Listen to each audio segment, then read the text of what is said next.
Hello and welcome back to RageGamingVideos and more Shadow of the Erdtree. Today we're doing my first tier list for the DLC. A look at the PvE options from the new weapons in the DLC. This is a list of the best weapons ranked against one another. So as you can see, we have tiers C through S+. So whether it's in C or S+, it's one of the best weapons you can pick from the DLC lineup. Your tiers of C and B are things that I can definitely pick apart, but also have high value and could be crazy with like a little buff or a little bit of a push. But I do like them. Whereas your S is just like perfect, doesn't necessarily need nerfing, in a great place. An S+ is going to be something that might be a little bit too strong, even now after the new patch of 12.3. Previously, there were multiple things in S+, now there's just one. So with that said, we're going to start from the bottom at C and work our way up. And I'm going to be trying to be concise and get to the point on each of these because we've got a lot to cover. So starting from the bottom here, we have the Spear of the Impaler, Messmer's Spear. This boss weapon is very cool, a mix of physical and fire, and I always like that because it's so easy to buff that damage type. So you're actually able to get very respectable raw damage on this great spear. Because it's a great spear, it's got a solid moveset, slower but heavier hitting, and nice reach to it. Also, it has a unique aspect in that you can throw it with a heavy attack, and if you fully charge that heavy, it leaves behind this magma on the ground. All of that's awesome, but the Ash of War is where you have the most potential. A jump, spin, slash, a triple stab thrust combo, and a leap up into the air and slam down to then spawn in a bunch of spears from the ground. Very cool, but without the poise to protect it, it's really hard to get that combo off in PvE. Ever. Fortunately, it's reliable to just do the first part where you jump and do the cleave, but if there was any protection on this, or the combo is a bit faster, the potential here is really good because the base damage is good. Also down in C then we have the Starline Sword, just an intelligence weapon. This is a katana that is just solid as a mix of magical and physical. That's also quite buffable, but there's absolutely nothing special about this katana unless we look at the Ash of War, which does that iconic magic swordsman combo, which is a lengthy special combo that ends with a kind of iframe leap up into the air and then downward slam, where most of the damage is. So there's a lot of successive attack power here. It's very satisfying to land, and the DPS there is incredible. But just like the Messmer Spear, there's no poise protection on this. You're gonna get knocked out of it. Timing this Ash of War is very important, and there is few opportunities in this DLC to get the whole thing off against the proper bosses. But it needs some poise protection, or maybe even a faster combo. Next up, we have another boss weapon. This is Rellanas' Twin Swords. While a fan favourite for their design, and the very nature of them being a mix of physical magic and then physical and fire being incredibly buffable and effective, and it's that new weapon type of light greatsword, so long range thrusting, even got horizontal swings, and the Ash is super cool, there's serious issues with its output. You're gonna get interrupted, you're gonna get staggered while you're trying to do any of it. The Ash of War can either be the magic or fire, and with the magic, the lights, it's a 5-hit combo, sending these magic arcs like Moonveil but weaker. This 5-hit combo kind of gets you stuck in it, and then you're super vulnerable doing it. The fire spin AoE though, that's really good, breaks poise, leaves fire spouts on the ground. I do like that, and that's primarily what I use this weapon for, to punish, but it just needs a bit of a push in a variety of ways. And then finally for C, we have the last couple of weapons. We actually have the Sword of Light and Darkness together. These are two holy straight swords that scale terribly. For some reason, they don't want you to use these as primary weapons. But the Ashes of War are pretty unique and very effective for what they do, and that's why they're here. The Sword of Light will do a body buff after you use it, dealing damage around you, and then that body buff sticks around even if you unequip the weapon. It'll increase the output of holy damage, so that's a major buff that you're going to want to use in any holy damage based build. Meanwhile, the Sword of Darkness is more offensive, dealing damage around you with a cloud of shadow. It debuffs the enemy, lowering their holy negation. Combining the two is actually great. Go for a holy build where you're dealing damage with holy incantations or a different holy weapon, but there's no poise protection as usual, and with the animation being overly long, that's pretty bad. So there's a lot of potential here again, just needs another push. So that's the C tier. Let's now talk about the B tier. Starting with the Ancient Meteoric Ore Blade, which I recently messed up and put in the intelligence list accidentally. I've covered so many topics and so many weapons, I was bound to make a mistake, but it's always very irritating when you do something like that. So I do apologize for that, but let's talk about this Colossal Sword. This Colossal Sword is a Strength, Dex, and Arcane scaler with the Ash of War White Light Charge. Not to be confused with the regular Meteoric or Katana, which is Intelligence and Magic scaling, which is probably where I just had that in my head. However, the weapon skill does deal magic damage, and therefore you will boost with Magic Scorpion Charm and not lightning or anything like that, which is really weird. For its moveset, it does have a lot of thrusting attacks, which is really good for a Colossal Sword. It's got a good reach and solid damage in general. Why it's B tier though is the awkward nature of it. It doesn't really go well with anything. That means it's really hard to get like a good seal combo with this, and you're not going to be able to use a staff or anything like that. So while the moveset and the damage is solid, it's almost got like an anti-synergy with the usual other options that would pair with something like this. But it's a reasonably good colossal sword, and quite a unique one to play because of that dash forward Ash of War and the explosion being pretty potent as a sudden punish, usually not available to a slower weapon like this.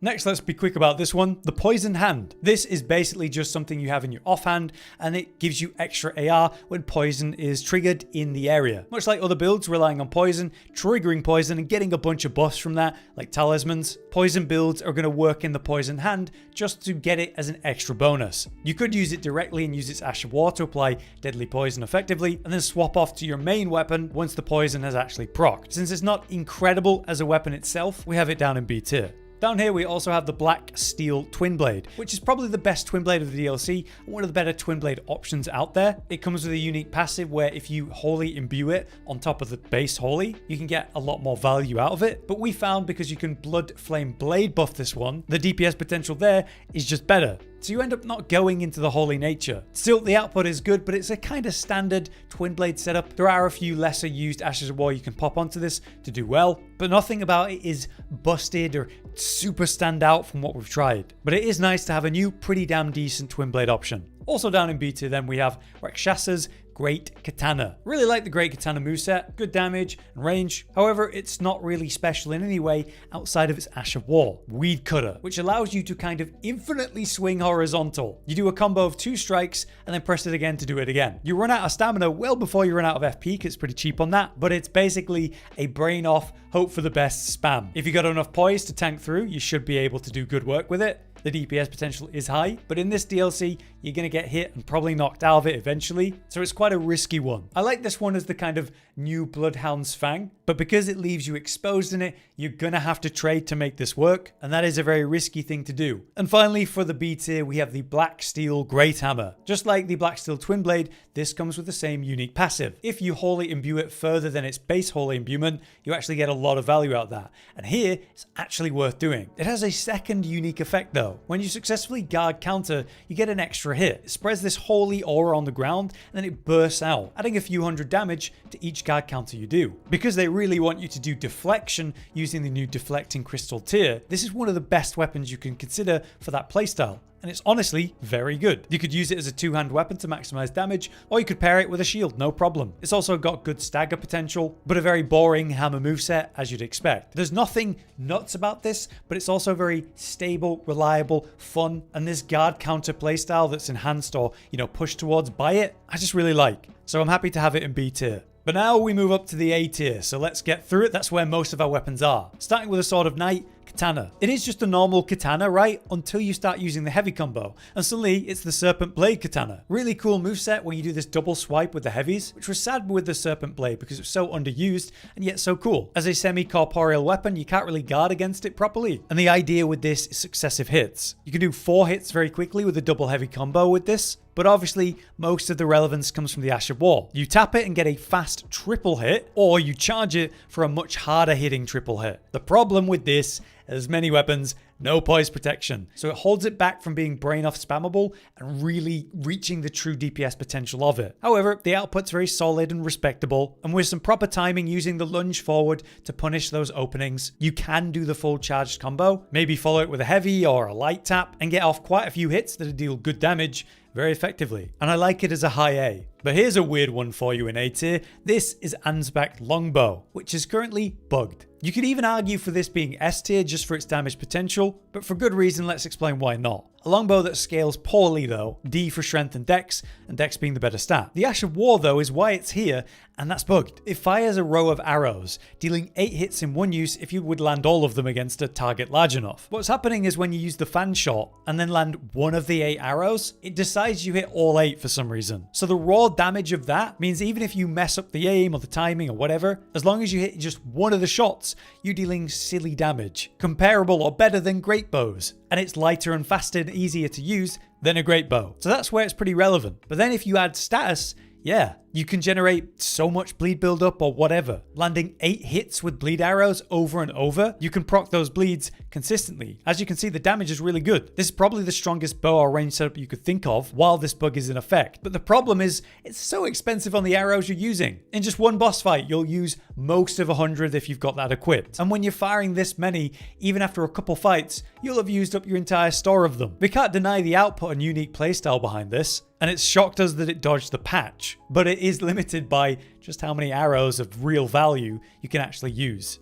Next up, a quick one, the Madding Hand. Just like the Poison Hand, you have this equipped in your offhand for the AR boost that it gives you when madness occurs. There's a new talisman that does the same thing, and you can do a kind of roar to generate more madness in yourself to easily proc it before a fight, triggering, say, the talisman and the Madding Hand you're not even directly using. It's how you can reach some of the highest AR in the game before smashing a boss, so any build that's running Faith should consider doing this. But you're not using the weapon itself for any direct purpose. The value is undeniably higher than the Poison Hand though, so that's why it's a whole tier above. Alright, next up we have the Maternal Staff. This is to do with one specific build though. The rather busted and one of the best, if not the best builds you can run, Impenetrable Thorns. That deals great damage and builds up bleed. For some reason, if you're running an arcane scaling staff like this one, that scales how much the status buildup actually goes. So by running this staff, you'll build poison, rot, or of course bleed faster. Running it in the Impenetrable Thorns build then is kind of optimal. And since it's relevant to arguably one of the best, if not the best build right now in the game, it needs to be high in this list. But you're not using it for much else, so it's not going to be much higher than A. Next up, we have the Death Knight's Long Axe. Also, there's the Twin Axe version, which is good, which I'd probably put down in a low B. But to keep it to one of the two weapons that are very similar, we're talking about the Long Axe because that's the better one. It's essentially a great axe with a familiar moveset. The light attack combo is 4 slams that come down shockingly quick. The heavy is this really nice horizontal swing combo, and the weapon itself is a mix of physical and lightning, which is really buffable. So the raw damage alone, really good. The moveset, really good. The range, great. The posture break, super good. And then you got the Ash of War, which has you evade dash. Follow that with a heavy, and you do this big leap up downward slam. There's 3 parts to that: lightning on the dash, the physical of the slam down, and the lightning after that. Just spamming that's great because you're evading and dealing damage at the same time. And then the output itself is very respectable. This feels really well balanced in that the potential is really high, physical lightning super good, the moveset really good, the Ash good, but not busted that it's not like steamrolling everything. So I really like this weapon, or these weapons in general. It feels very well balanced. I recommend it. Much like the Fire Knight's Greatsword, a mix of physical and fire, extremely buffable, comes with a unique passive where if you buff it up with more fire than the base fire, it gets extra enhancement from that. Use it with the flame spear here, that's perfect, it buffs the weapon in fire. Also that Ash of War, incredible reach, and a shotgun of damage and posture break at that. The weapon itself, the moveset, as a colossal sword, is more vertical and therefore faster, and yet it still has the colossal damage and stagger values. Using this weapon baseline feels incredible, and there's so many ways you can enhance the damage, like a unique helm that enhances Flame Knight skills such as this one, Rakshasa's armor, and buffing physical and fire in general. Again, not busted in terms of PvE, but in that really well balanced spot where it feels great to use, it's very effective, you've got good options, the damage isn't busted and doesn't need nerfing. Another one I recommend. Just like, again, Milady, using specifically the Wing Stance Ash of War. Milady's great, a solid high dex option, good range, solid moveset, the new light greatswords are great, thrusting and fast, and very cool. In fact, they're best used when you mix the light attack combos with the heavy, working your own combos to get off successive hits. Where this is standout though is the Ash of War Wing Stance, made for this weapon. When you use the light attack, you get a little combo off, and when you use the heavy attack,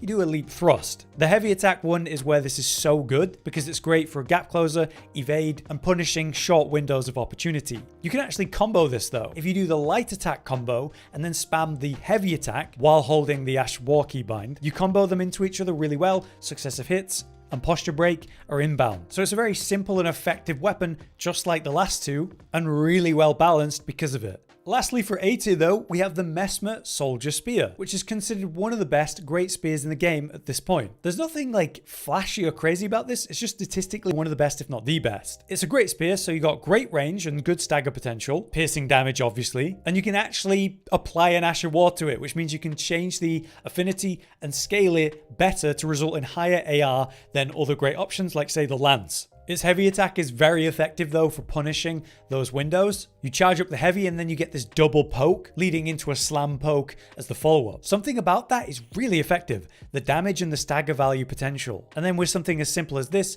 you can work on a variety of underused good Ashes of War, like Impaling Thrust or Piercing Fang, letting you close the distance with a very hard hit very quickly. So while there's nothing flashy about that one, again, really effective, very well balanced.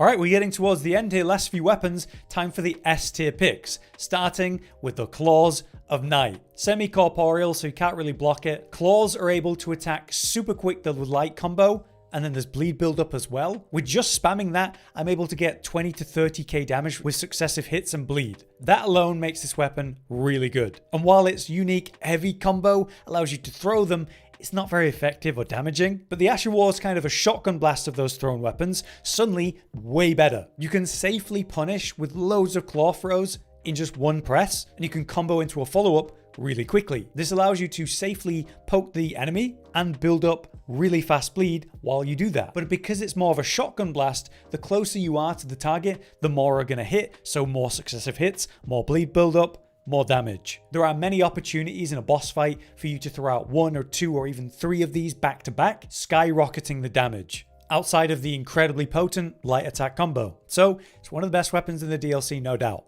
Similar to the backhand blades, specifically when using the blind spot Ash of War. Why I like these so much is because it's kind of a curved sword moveset, a bit different but not too similar, which means really fast, good gap closing, great for bleed, great for successive hits. So baseline, it's just a great moveset. But then the Ash of War blind spot really steals the show. It dodges for you like an iframe dodge and then thrusts the target for piercing. That's phenomenal. Every time you're about to get hit, you press the Ash, easiest dodge of your life. Oh, and you also hit them really hard. It put you right next to them, so you're able to do a light attack combo for successive hits and really punish their recovery frames. The moment they turn to punish you, immediate blind spot again. Hell, you could just spam blind spots if you really wanted. This is extremely easy to play and extremely effective.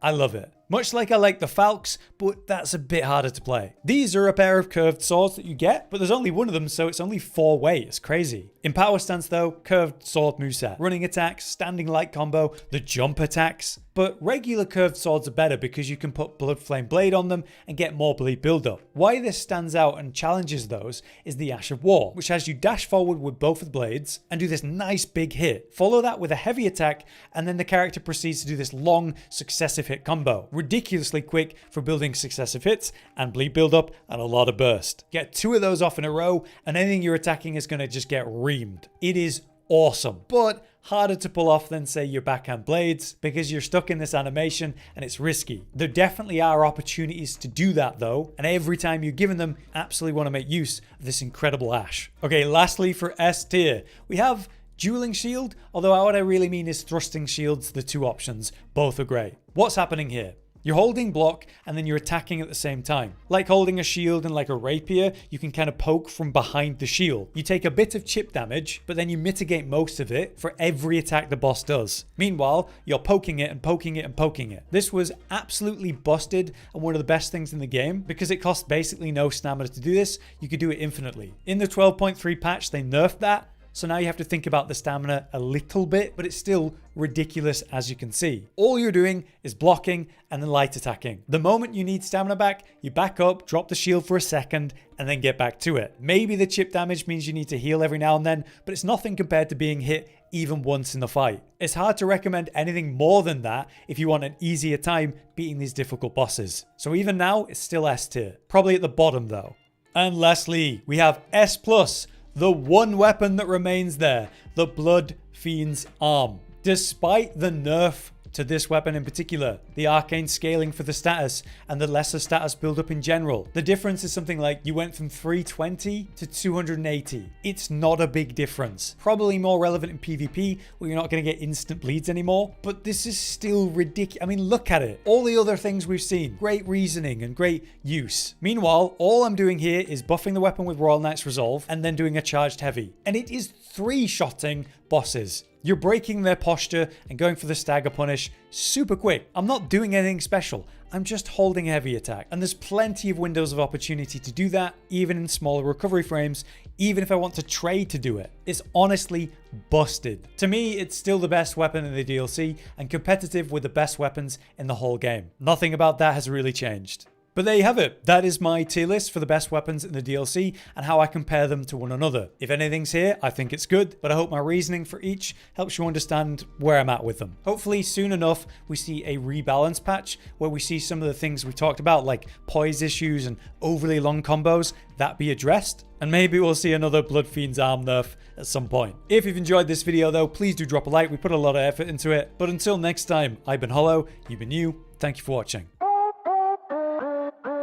Josh, Cotton, and Hollow with the videos, dropping the humor like a hammer on your tippy toes, bringing entertainment on a daily arrangement to take our insanity and turn it into entertainment. Yes, I said entertainment twice, to reiterate that it is nice to look into your faces on a mostly daily basis when you let us in your homes to make the whole world a stage. Goodbye.